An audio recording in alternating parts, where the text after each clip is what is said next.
I had always tried to maintain a civil relationship with my dad and stepmom. It wasn't always easy, given the history between us, but I wanted my kids to have a relationship with their grandparents. I told myself that as long as everyone behaved respectfully and kept boundaries, things could work. I never imagined, though, that I would walk into a situation so shocking it would completely change my perspective. It all started on what seemed like a normal Saturday. I had taken my kids with me to run some errands, and my dad and stepmom had asked to ride along for a short drive. I didn't think much of it. It was something small, harmless. My children were in the backseat, laughing and chatting about school and their weekend plans, completely unaware of the tension building in the front of the car. We were parked outside a cafe when I noticed my stepmom fidgeting strangely, looking around like she was nervous. I dismissed it at first. She's always been high-strung, but then I saw her reach into the glove compartment. My dad was leaning slightly toward her, whispering something. My stomach dropped when I caught a glimpse of what they were trying to hide. It was a small, unmarked package tucked behind some papers and old car manuals. Something about it screamed, illegal, and I didn't have to open it to know. I immediately felt the hair on the back of my neck stand up. My kids were in the car with us. I felt a wave of fear and disbelief wash over me.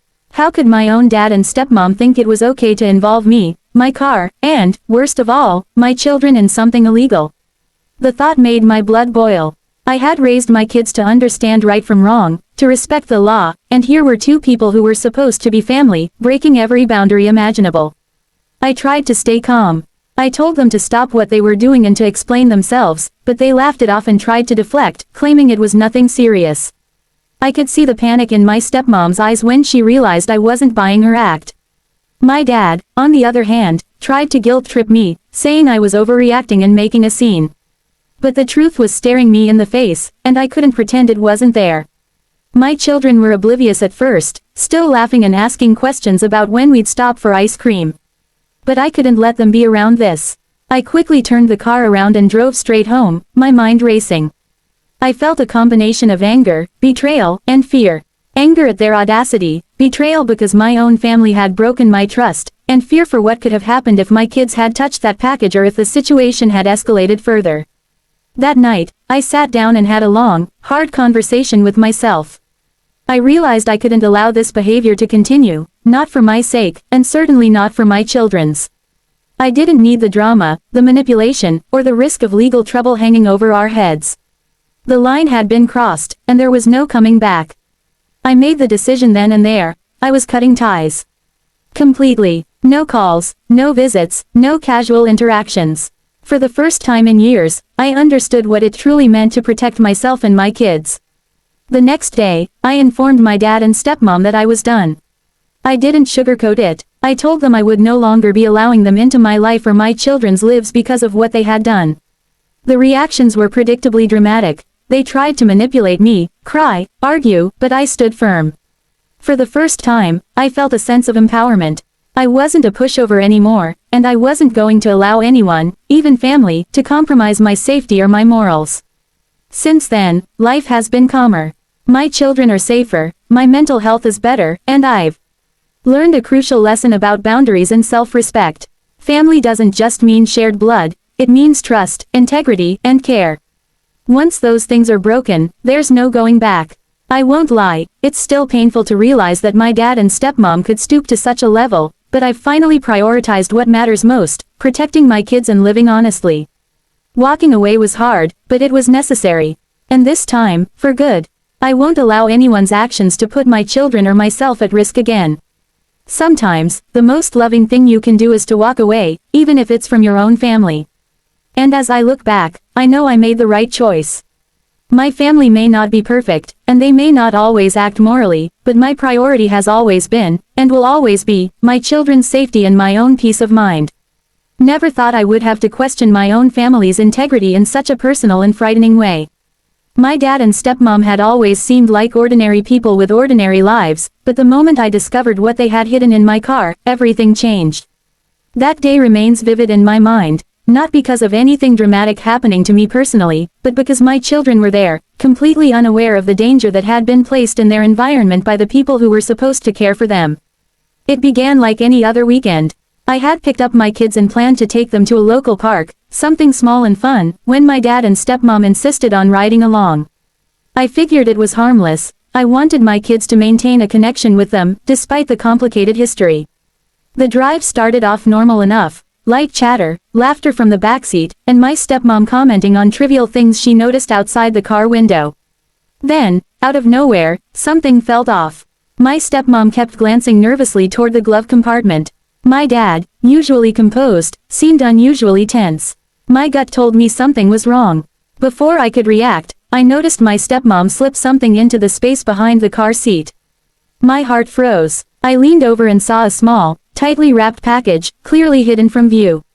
My stomach churned. It wasn't just a harmless object. I recognized immediately that it was illegal.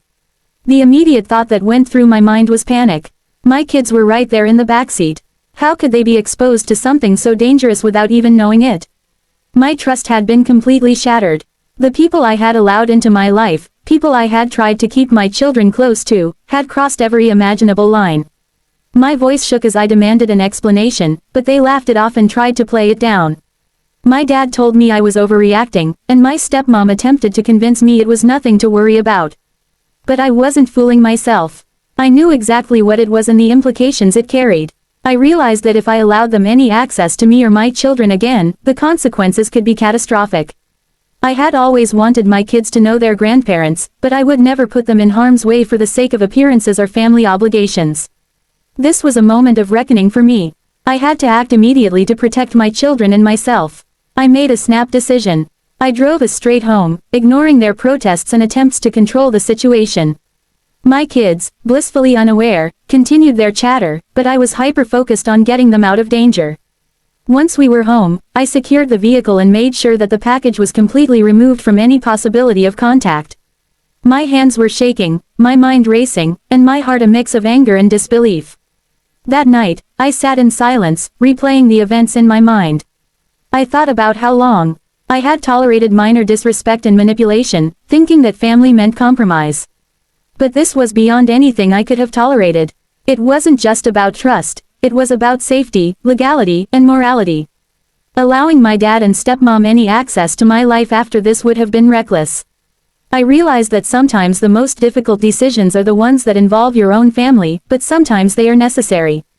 I decided to sever ties completely. I contacted them and laid out my decision clearly and firmly.